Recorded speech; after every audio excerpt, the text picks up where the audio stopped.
For centuries, Pacific Islanders have endured hardships in sourcing reliable and clean water to survive, especially on arid atolls, which can receive little or no rain for extended periods. However, they've survived these hardships using ancestral and traditional knowledge.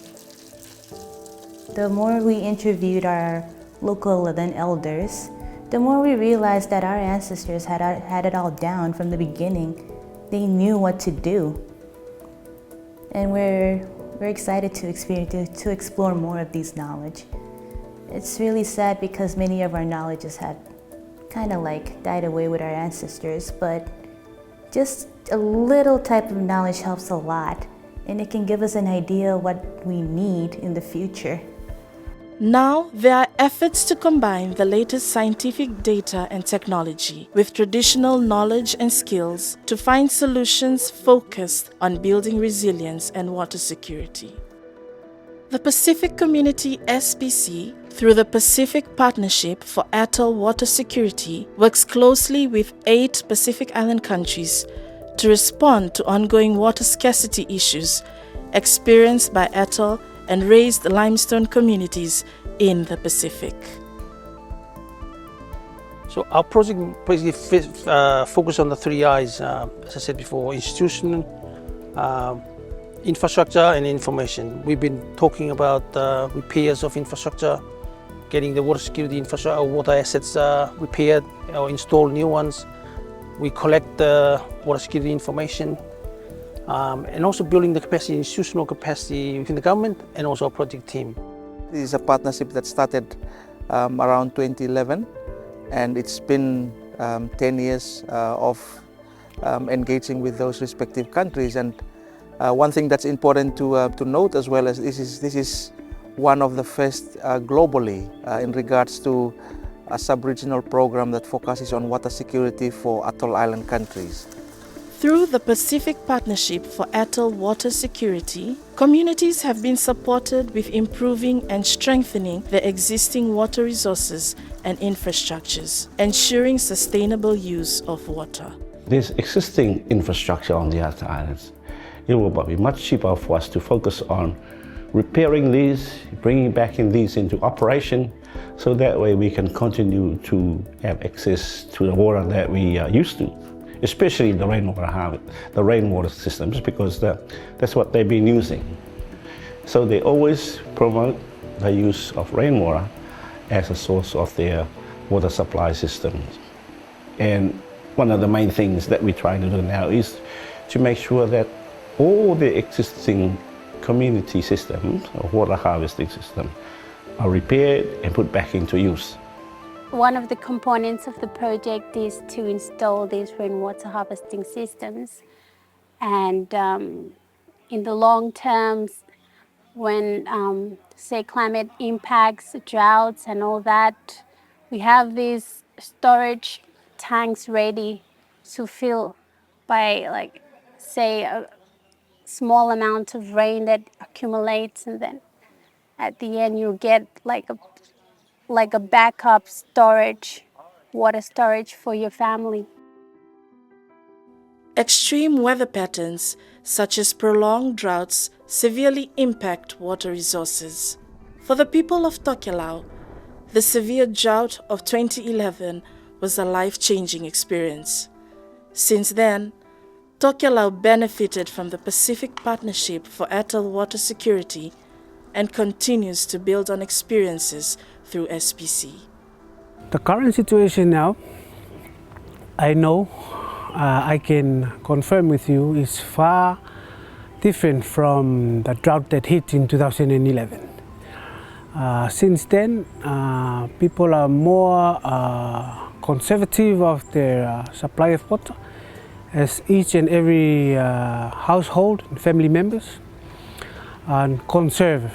As such, it's a collective effort to maintain, collect, store and maintain the quality of water in each and every families within the 3 islands of Tuvalu. Tuvalu also endured a similar prolonged drought, leading to the declaration of a state of emergency in 2011. However, working side by side with the government, Tuvalu has ensured communities continue to have access to safe and regular water supply.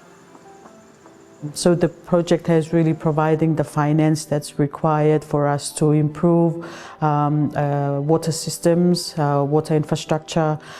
So that range from gutters to roofing, as well as appropriate piping systems that are more suited to our situation, our climate, and also then looking at water tanks, storage capacity, building new water reserves to enable us to capture more water and store that for future use of people. As climatic changes continue, rainfall can no longer be relied upon as the sole supply of water. Pacific Island countries are looking into opportunities for alternative water sources, such as groundwater. However, these unique approaches presented a few challenges.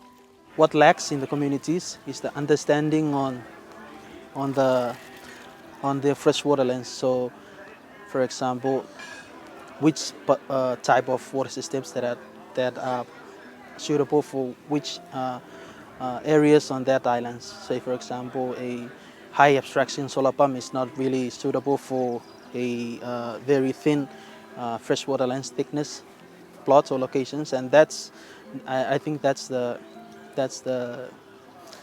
missing part of it. To address this gap, community empowerment is crucial. Consultations with agreement from local elders help equip communities with knowledge, plans and capabilities to sustainably manage their water resources. SPC is working closely with local experts in these countries to carry out groundwater assessments and tests, using state-of-the-art technical tools such as electromagnetic and resistivity surveys, encompassing these with local knowledge. Through the groundwork that we have done, the importance of engaging our community leaders, different members and groups in the community to ensure that everyone is engaged, everyone is informed, everyone is involved in the planning of the project activities and the execution of planned activities, and also safeguarding the investments that are made. That is based on the understanding that our communities are not only are the beneficiaries, but they are the ones who will be looking after the systems that we are implementing or constructing. And also our people have experienced those climatic extremes for decades, and they have got their own solutions into how water scarcity, water security can be addressed.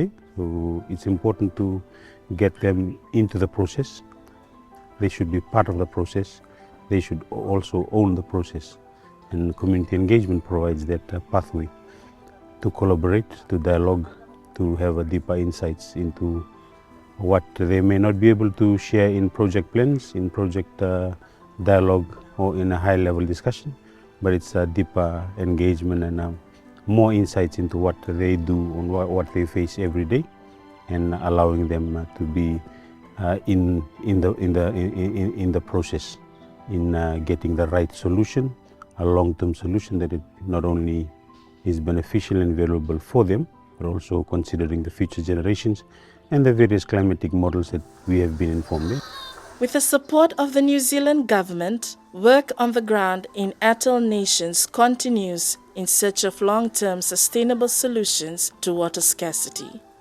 We are working with SPC and the Ministry of Foreign Affairs of Trade in New Zealand to quicken the pace of implementation for us in terms of procurement. SPC will be working with them to procure the major components that we need.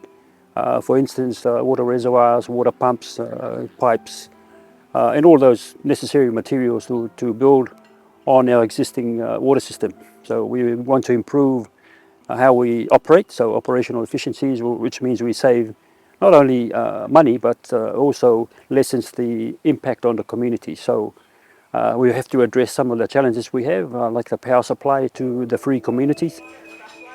Through knowledge sharing, consultations, and collaboration, Pacific Island countries are working together to ensure a life with access to clean, reliable, and resilient water sources.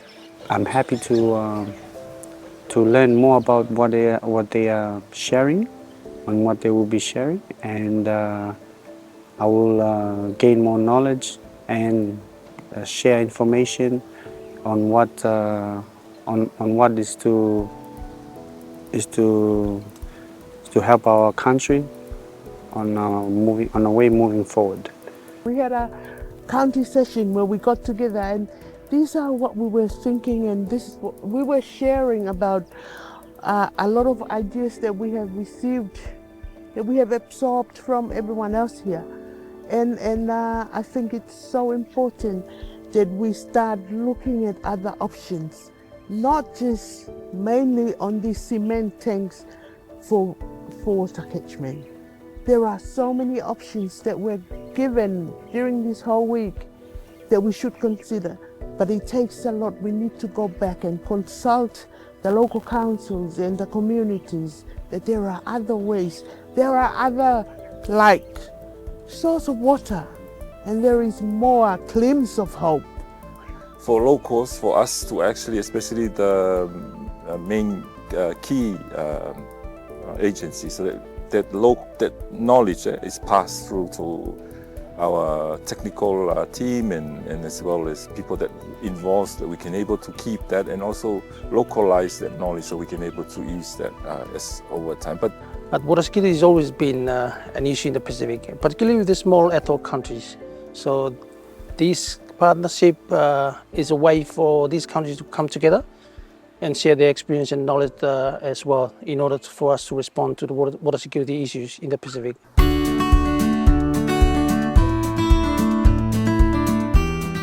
The Pacific Partnership for Atoll Water Security is at the forefront of combining traditional knowledge with the latest science and technology to ensure long-term resilience for the region's most vulnerable nations.